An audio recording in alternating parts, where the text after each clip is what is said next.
we have these land use laws that protect the farmland, but we have no protection from other state and federal agencies. They don't have to live under those land use laws. What they have to do is respond to their little area of concern.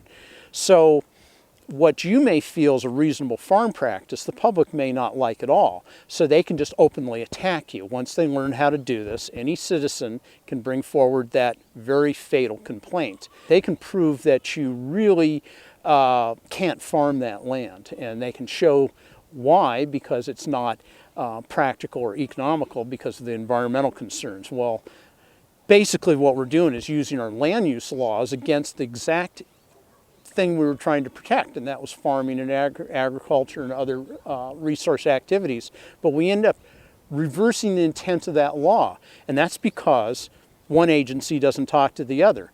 And generally what ends up happening when other agencies get involved in land use and end up getting involved in your land, there's no common ground. Everybody's got their own little world and little war to fight, and you as the landowner get caught in the middle. I'm going to give you a real specific event that took place here. Years past, we had people who decided on their own that they would trespass on this farm and take water samples with test tubes. So one bright sunny day, one of my guard dogs caught a person in the water on the stream well into the farm with test tubes in a backpack. Well, we asked the person to leave and actually had a nice conversation, and I escorted her back to the county road. Well, I thought that was the end of it. Well, it wasn't.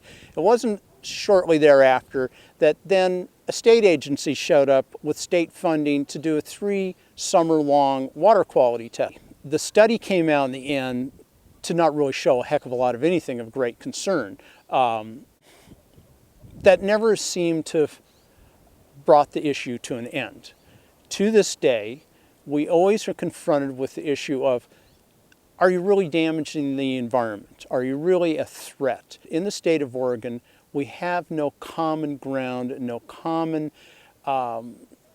working together when it comes to our land use laws. We have one agency completely not on the same page as the next agency, sometimes even in the same building.